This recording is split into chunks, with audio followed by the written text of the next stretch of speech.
Dios te bendiga, mi amigo y mi hermano en Cristo, todos los que me ven a través de YouTube y Facebook. Mi nombre es Edsel Torres Riquelme. Estamos aquí en la primera iglesia bautista de Batelles para servirle. Queremos compartir en la tarde de hoy una reflexión bíblica que se encuentra en Primera de Samuel, capítulo 30, versículos del 1 al 8. Esta palabra fue bien importante en un tiempo específico de mi vida, fue de bendición. Y también está siendo de bendición hoy, específicamente hoy en mi vida. Y siempre es bueno recordar todas las palabras que Dios nos ha dado en ciertos momentos de nuestra vida, porque Dios tiene esta particularidad muchas veces que usa la misma palabra para sostenerte en diferentes desiertos de tu vida. Y si fue de bendición para mi vida, yo estoy seguro que va a ser de bendición para la tuya también, que me estás viendo y escuchando. Comenzamos describiendo 6 puntos acerca de la historia que vamos a leer de 1 Samuel capítulo 30, versículo 1 al 8. Realmente es todo el capítulo 30 el que está toda la historia detalladamente allí, pero nos vamos a enfocar en estos primeros 8 versículos. Y quiero recordarles que en este momento de la historia, David se encuentra huyendo del rey Saúl y su ejército que lo están persiguiendo para matarlo. Ya David había sido ungido como rey de Israel, pero todavía no había asumido la posición como rey de Israel. Así que David se encontraba entre el tiempo del llamado de Dios y el tiempo del cumplimiento de ese llamado divino. Se encontraba en el medio.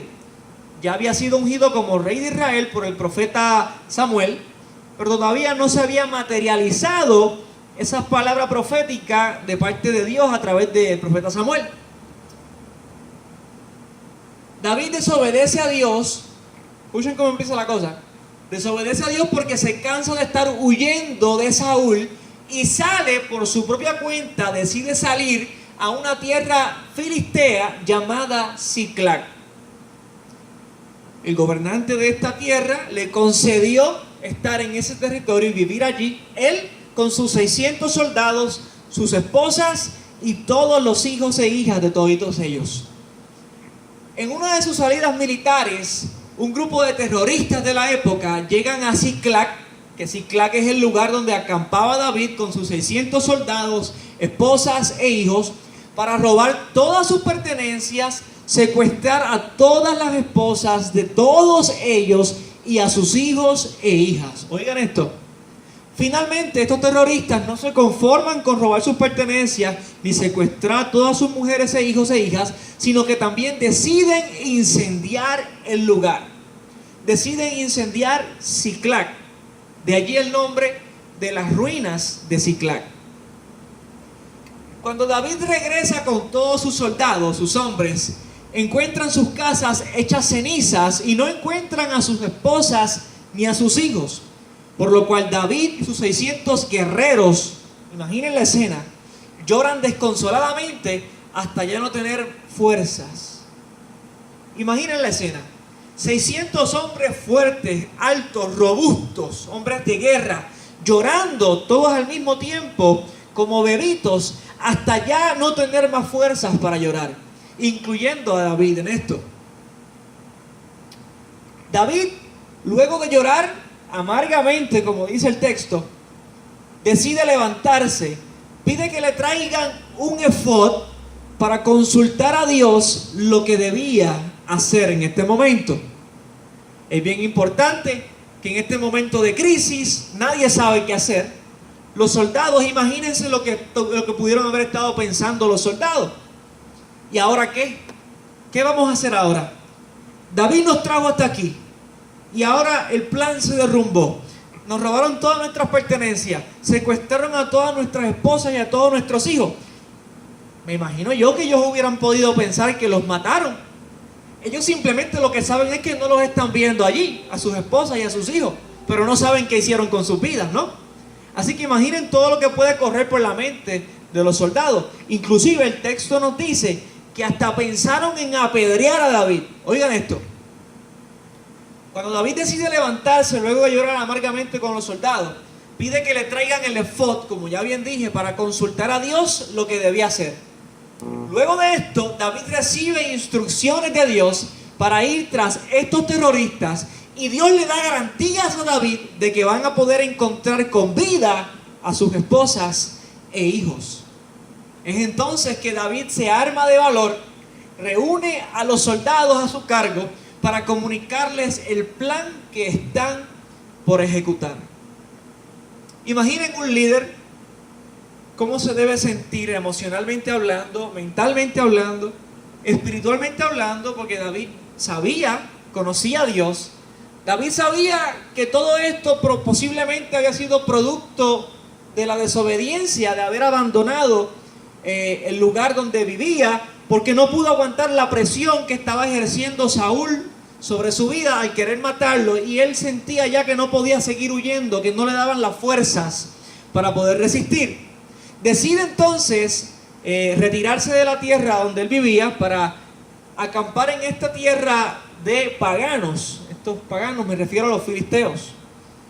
Es allí donde él cree que va a encontrar paz.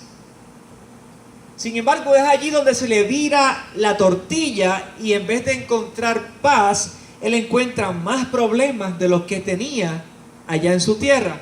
Y es que a veces nosotros pensamos en hacer las cosas a nuestra manera. Y decidimos muchas veces no tomar en cuenta el consejo de Dios para nuestras vidas, no tomar en cuenta sus palabras, no tomar en cuenta lo que Él quiere para nuestras vidas. Muchas veces Dios nos contesta que sí a lo que preguntamos, en otras ocasiones Dios nos contesta que no, y en otras ocasiones Dios nos contesta, espera, todavía no. Pero nosotros desesperadamente, por miedo muchas veces a perder lo que queremos, decidimos emprender marcha hacia eso que queremos en vez de esperar el tiempo de Dios. Y es ahí donde nos suceden cosas peores a las que tal vez nos pudieran haber sucedido si hubiésemos decidido esperar en el tiempo específico de Dios. Ok, fíjense que el texto termina de una manera buena. Dios es un Dios de oportunidades. Dios le da a David una segunda oportunidad para que enmiende todo este error que comenzó a hacer en el primer versículo de haber huido. Y entonces Dios le da las herramientas a David para que David las emplee. Le da la segunda oportunidad de David honrar a Dios con sus acciones, con su vida, y restablecer, rectificar más bien el error que había hecho desde un principio. Asimismo, Dios nos da a nosotros segundas oportunidades, y terceras, y cuartas, y quintas, y sextas, y séptimas oportunidades en nuestra vida. La palabra de Dios nos enseña que la misericordia de Dios son nuevas cada mañana. El error está en tratar de abusar de la misericordia de Dios.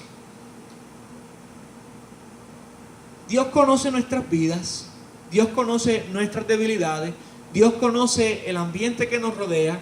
Dios se hizo hombre y fue tentado en todo, pero sin pecado. Así que tenemos un sumo sacerdote que nos entiende perfectamente lo que sentimos en cada momento de nuestra vida. Y Él puede compadecerse porque precisamente nos entiende. Ahora bien, aquí está la enseñanza de todo esto. Y es que nunca huyas de lo que Dios quiere hacer con tu vida. Nunca huyas, nunca te resistas al llamado de Dios para tu vida. Nunca creas que tus planes son mejores que los de Él. Nunca.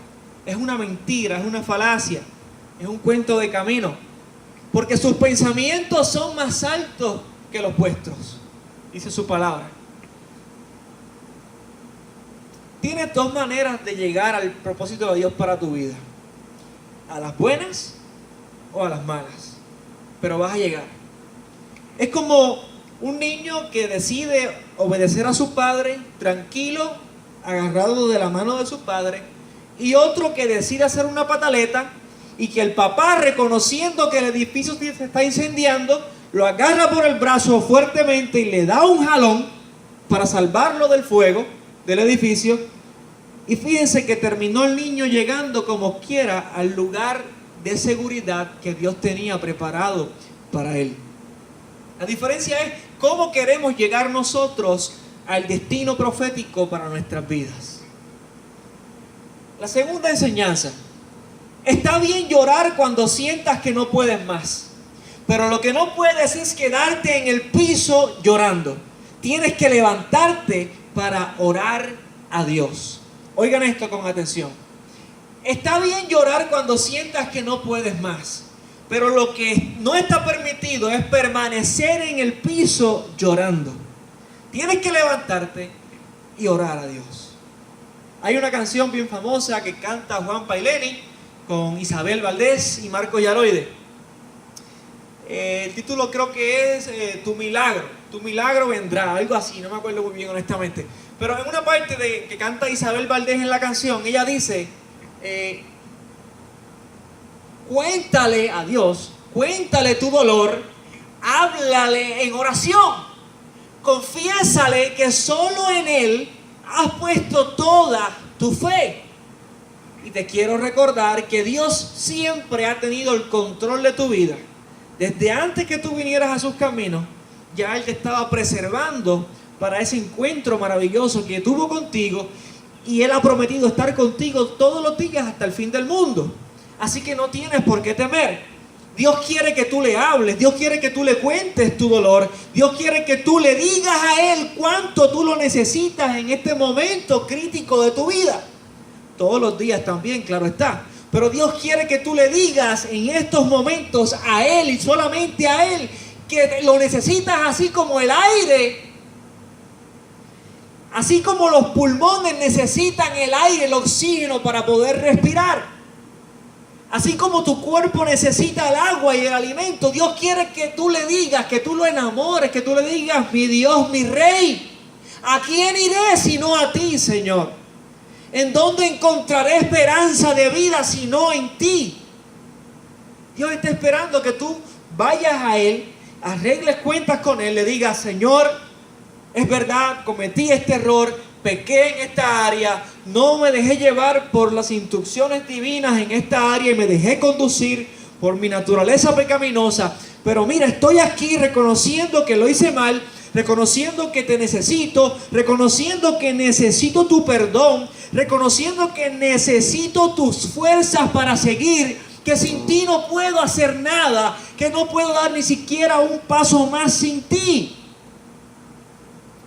La tercera enseñanza, mi gente. El perdón de Dios está disponible para ti luego de haberle desobedecido. Una de las artimañas más grandes del diablo a través de toda la historia de la humanidad es que te hace sentir tan y tan culpable luego de tú haber desobedecido a Dios en algo en particular, que ya tú te sientes lo suficientemente avergonzado como para ir a arreglar cuentas con Dios en oración. A veces venimos a la iglesia sabiendo que hicimos algo mal delante de Dios y ni siquiera nos atrevemos a levantar nuestras manos en la adoración. A veces ni siquiera nos atrevemos a levantar nuestra mirada cuando el predicador o el pastor está hablando el sermón, el mensaje que Dios tiene para nosotros, porque nos da cierta vergüenza, ¿no? Pero fíjense que eso es precisamente lo que Dios nos quiere que tú hagas. Óyelo bien, Dios nos quiere que tú huyas de esa manera. Hay una diferencia entre la convicción de pecado que produce el Espíritu Santo en tu vida y una diferencia entre el sentimiento de culpabilidad que provoca Satanás en tu vida cuando pecas. ¿Te das cuenta de la diferencia? Porque Satanás lo único que quiere con hacerte sentir culpable es alejarte de Dios. Es que tú no hagas lo que tienes que hacer, que no te acerques a Dios. Te hace sentir lo suficientemente sucio como para no estar delante de tanta santidad de Dios.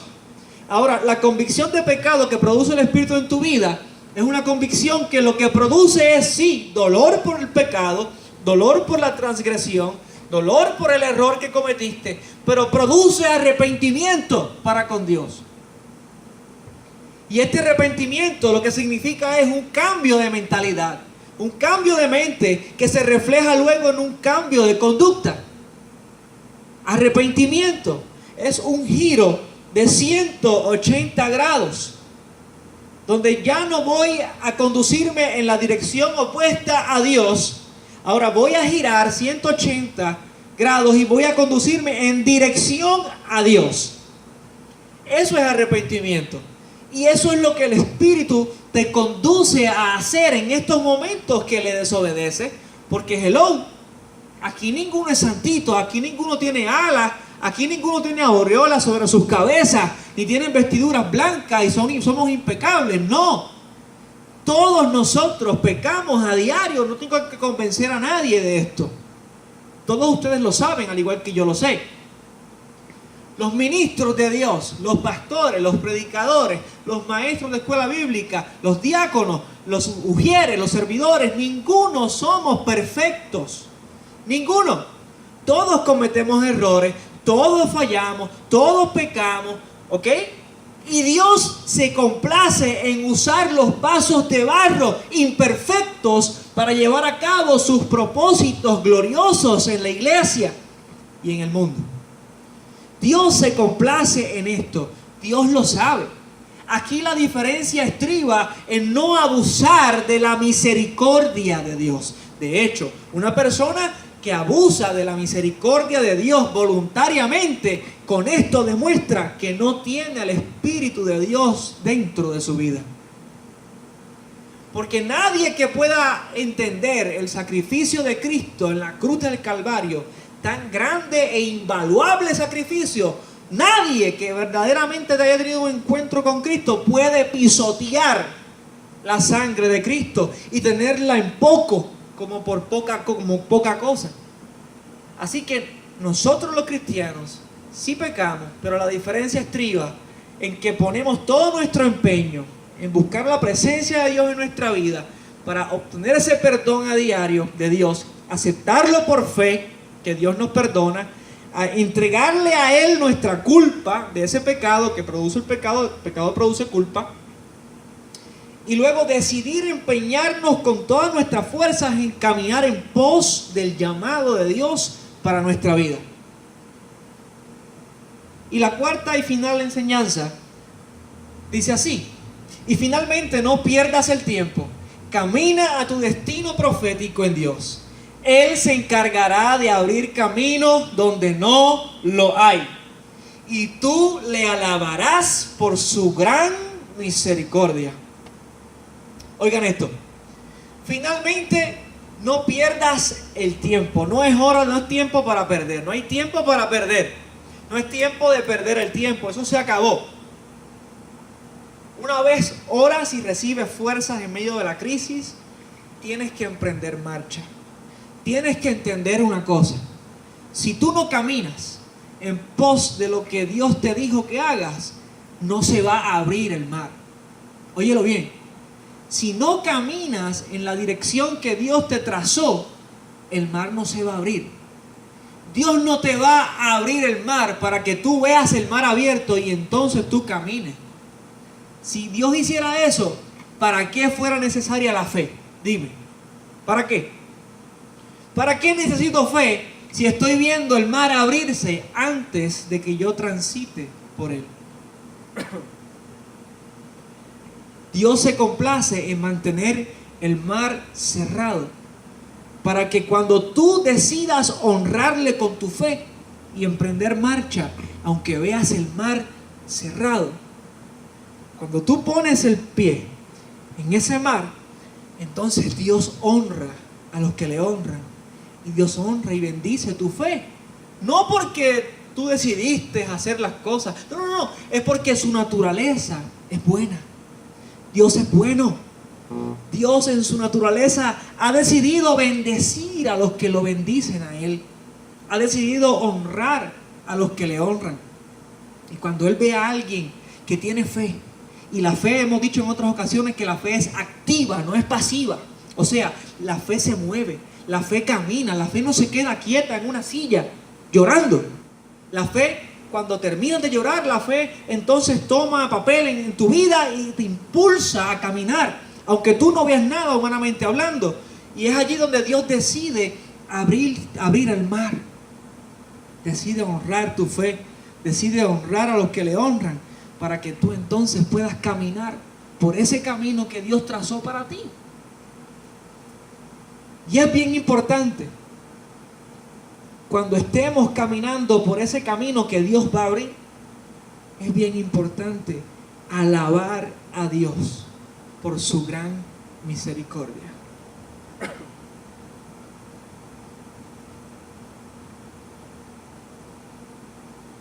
Alabar a Dios por su gran misericordia. Recuerdo cuando Moisés pasó el Mar Rojo con todo el pueblo de Israel. Cuando llegaron al otro lado, que vieron cómo el mar se cerró y vieron cómo se hundieron los carros de Faraón. Allí, en el otro lado, ellos emprendieron alabanzas. Ellos comenzaron a cantarle al Dios Altísimo, al Creador de los cielos y la tierra, al gran yo soy que abrió el mar y ahora destruyó a sus enemigos. Y cantaron canciones de alabanzas a nuestro Dios. Una de las cosas que tú puedes hacer es hacer como hizo Josué, el sucesor de Moisés. Moisés alabó al Señor luego de ver lo que Dios hizo en salvarlos. Josué alabó a Dios en el proceso, que todavía no había llegado al final, todavía no había visto la salvación de Jehová completa, sino que en el proceso de dolor, de angustia, levantó su rostro y le dedicó alabanzas a Dios con todo el pueblo. Y eso también es otra opción que podemos hacer. Y sin duda alguna, estamos honrando a Dios con cualquiera de las dos. Y Dios tendrá misericordia de ti. Dios no te va a descalificar porque tú le falles 1, 2, 3, 4, 5, 6, 7, 8, 9, 10 veces. Dios está consciente de quién tú eres. Esto no se trata de quién tú eres, se trata de quién es Dios y de lo que Él ha decidido hacer con tu vida. Así que no tengas temor, simplemente piensa con cordura, decide dejar todo atrás y hacer algo por enmendar lo que has hecho. Levántate, deja el lloriqueo, ponte el efod, consulta a Dios, recibe la respuesta divina y levántate a caminar en pos de ella, aunque tus ojos físicos no vean nada. Luego te voy a echar un cuento, porque tú mismo me vas a venir a donde mí a contarme las maravillas que Dios hizo, aún humanamente hablando, no poder haber visto nada de salvación. Y vas a venir a decirme que Dios abrió camino donde no lo hay, donde ahora mismo, octubre 10, no lo hay. Y Dios lo va a abrir. Y tú le alabarás por su gran misericordia. Dios te bendiga. Fue un placer haber estado contigo en la tarde de hoy. Espero que haya sido de bendición para tu vida, así como lo fue para la mía en su momento y en el día de hoy también. Bendiciones. Bye bye.